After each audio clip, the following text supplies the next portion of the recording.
Welcome back. Now, one element you're going to see on your left-hand side is called the brand kit.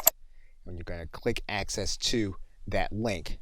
And this is an important enough element that even though it's part of Canva for work, that you will actually know what it is.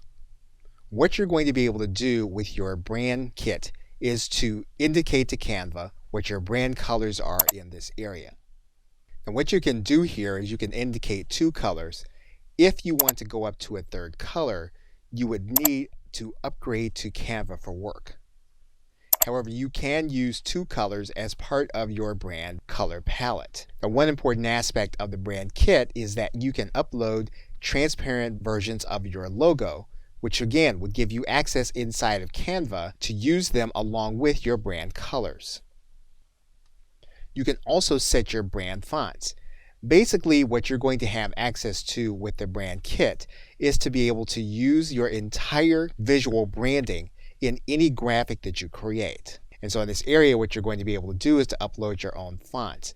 Once again, this is going to be part of Canva for work and could be something that you might consider important enough to upgrade for.